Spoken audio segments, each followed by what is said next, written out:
Por unë mendoj që gjendja në Këshillin Prokurorial nuk është e mirë, për shkak se ka, që dini janë raportuar në media, polarizime dhe debatet mëdha mes antarëve për ligjshmërinë dhe paligjshmërinë e veprime ose tjetër të cilat unë s'duhet i komentoj, për shkak që duhet nëse politikan me mbajt një distancë më gjatë nga vendimarrja aty.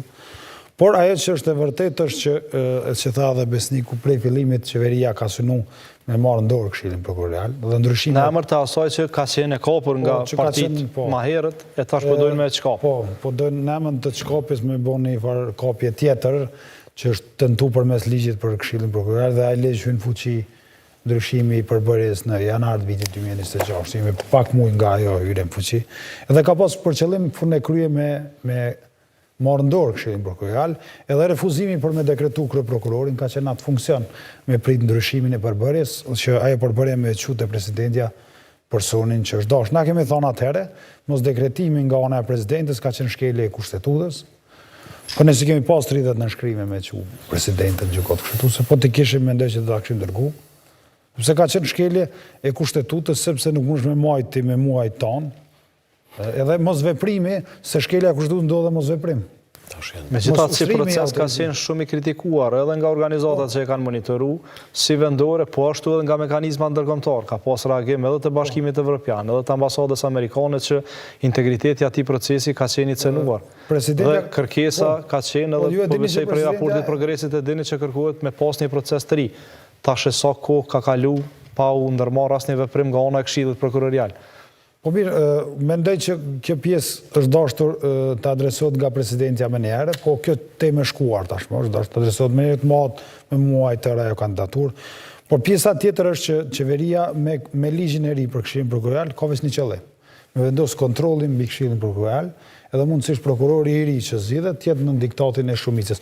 Mendoj që më nuk ka dilemë, sepse u përmend edhe prej Besnikut që na kemi pas deklarim në kuvend të kryeministit që ka thonë unë nuk pranoj kryeprokurori i cili është kundër meje, kundër presidentes dhe kundër kryetarit të kuvendit. Thonë, kjo fjali tregon mjaftueshëm mendsinë me çu sheh ai këtë proces. E vërteta është që një prokuror që i pëlqen kryeministrit, presidentit dhe kryetarit të kuvendit, një kryeprokuror nuk i duhet shtetit. Testi i vërtet i prokurorëve është kur konfrontohen me politikën. Integriteti i tyre edhe profesionalizmi tregon ku në moment kur si pëlqejnë politikët. Si merr duar trokitje politike një prokuror, mendoj që nuk është e kryer detyrën e tyre, nuk tregon pa anësi. Nëse vini në pushtet, çka është qëndrimi juaj pra? Si do të veproni? Unë mendoj që që kemi një ligj që është miratuar dhe prej janarit ka përbërje të re. Tash po e them këtu drejt për drejt. Ne në Këshillin Prokurorial reformën që duhet ta bëjmë bashkë me Bashkimin Evropian dhe Shtetet e Bashkuara të Amerikës. Ne kemi ekspertizën e tyre, kërkesat e tyre për reformë, edhe duhet t'i adresojmë ato me besnikëri. Gjendja momentale nuk mendoj që duhet me vazhdu, por unë nuk jam as për këtë opsionin e ligjit i cili i jep shumë kontroll politikës mbi Këshillin Prokurorial. Prap shumica është e prokurorëve, nuk është e antarëve të tjerë. Por shumica për këta që zgjidhen prej kuvendit mundën me blloku Këshillin Prokurorial. Nuk mendoj që ata që zgjidhen prej kuvendit me pas rol që është madh. Po pikërisht kjo formulë që tani është miratuar në kuvend është formula që e ndërpret atë korporatizmin që ka ekzistuar dhe sot është hala prezente në Këshillin Prokurorial. Unë jam me hek korporatizmin, po jo me bartë e politika. Jo me bartë fuqinë të politika. Nuk bartët se janë 4-3. 4-3 që do të thotë që në vendimarrjen quorumin në shumë raste e diktojnë antarët e zgjedhur prej politikës. E që zgjidhen njerëzit në kuvend Kosovës ne e dim. Do të më fol mendoj sinqerisht për gjendjen çush është. Na unë më thonë jo në kuvend kanë më zgjedhur njerëz më të partitë politike kanë më synu gjithmonë me i shty njerëz të tyre, tash po flas fare hapur.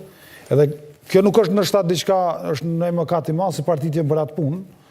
Është vendimarrje politike, po ata persona që zgjidhen në vendimarrje politike që është kuvendi nuk ishte dashur me pas atë rol të madh Këshilli Prokuror. Megjithatë, ky ligj e ka marrë edhe bekimin e Komisionit të Venedikut, kështu që është në pajtueshmëri të plotë edhe si opsion ka qenë zgjidhja më e mirë për ta reformuar KPK nga korporatizmi.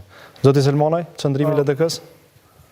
Tani më thon drejtën kjo narrativa korporatizmi të KPK-s është narrative lëvizjeve të vendosje dhe unë refuzoj që të bëjmë pjesë e kësaj.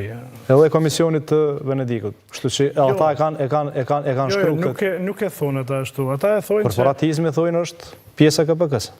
Nuk e thonë ata ashtu. Ata e thonë që me që ju insistoni që qenë ka kështu, atëherë mund të bëni zgjidhje kështu. Nuk thojnë ata që në mënyrën që sot është qeverisi korporative. Nuk thojnë ashtu, sepse kam lexuar me shumë kujdes atë. Edhe të parën edhe të dytën sepse kam qenë krejt shumica në më të antar. S'ka që shpjegohet ndryshe. Problemi është, zoti Betim, problemi është që nuk i kemi leju fare, as nuk i kemi trajtu fare si pushtet pavarur pushtetin e drejtësisë. Jem të dasht, politika më dhon zgjidhje atyre. Nuk bëhat kështu. Normalisht që këto kanë me kalu përmes Kuvendit Kosovës, sepse ne miratojmë ligje. Por, kjo punë zgjidhet me një diskutim të ngushtë me pushtetin e pavarur që është gjyqësori, me Këshillin Prokurial, me Këshillin Gjyqësor, me organizata ndërkombëtare që na kanë ndihmu me i themelu këto këshilla, këto mënyra, sepse tek e fundit këto modele si kemi zbatuna, si kemi aplikuna, na kanë pru të tjerët. Nuk është që ne kemi ditë çka është korporatizimi, çka është kjo logjik. Na kanë sjellë të tjerët, na kanë vlerësuar që kjo është mënyra më e mirë dhe kanë dhënë shumë para, kanë harxuar shumë para për reformën, them për avancimin, për trajnimet e vazhdueshme që ata sot i marrin. Krejt çka duhet. Cila do parti politike që nesër vjen pushtet, duhet me hek dorë prej sistemit drejtësisë. Skandaloze, po them skandaloze, kundër kushtetuese. Çësia e presidentit vendit dhe kryeministrit për mos me dekretu kryeprokurorin. Me lanë që 4 vite Kosovën pa kryeprokuror. Kjo është e tmerrshme vetëm me mendu.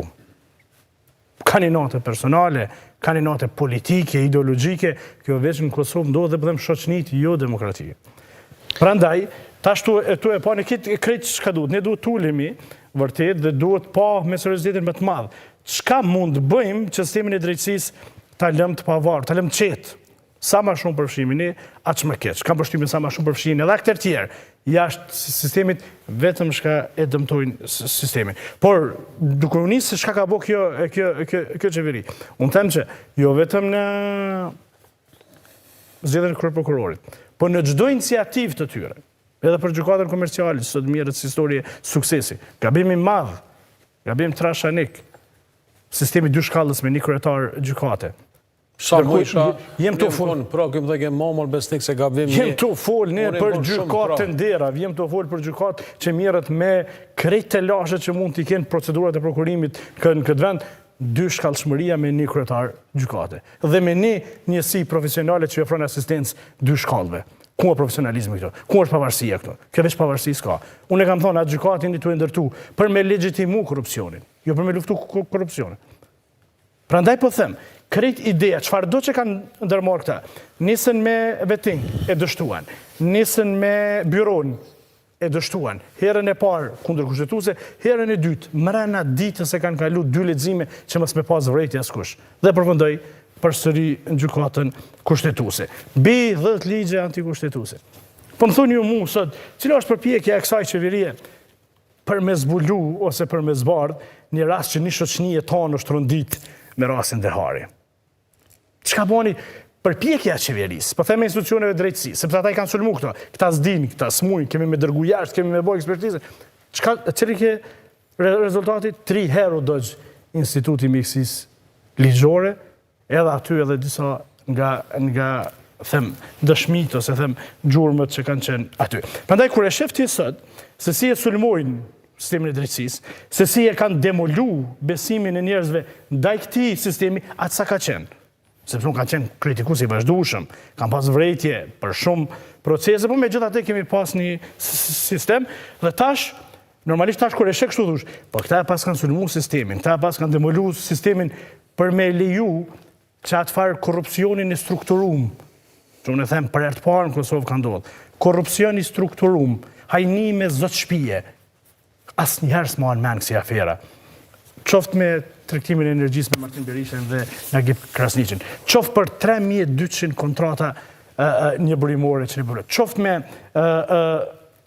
vajnë, aferën e rezervave shtetënore, qoftë me subvencionet bujqësi, qoftë me fabrikën e mbjetjeve shtazore, krejt këto. Ne vetëm, merreni me mend, për një fakt, vetëm për periudhën 2021-2025, sa kjo qeveri është në funksion, 811 milion euro Kosova ka importu energji elektrike. 819 milion euro ka importu energji elektrike. Ndërkohë, që për vitin 2015-2020, Kosova ka importu 217 milion euro energji elektrike. Çka u bë tash? Për një periudhë që Albin Kurti thoshte ne po flem mbi thëngjell e qysh ka shtrajt, ne tash importojmë 4 fishin e asaj që kemi importu para se më ardhë kënë pushtet. Enali Counter Global, Enali Kosovën e Re, Enali gazin dhe tashka që i bjen krejt këto afera janë bërë me qëllim që të e sulmu vazhdimisht sektorin e drejtësisë në mënyrë që me ju lanë të qetë zhvillimit të korupcionit të strukturum Kosovë. Po thoni që krejt kjo është bo qëllimisht? Absolutisht po.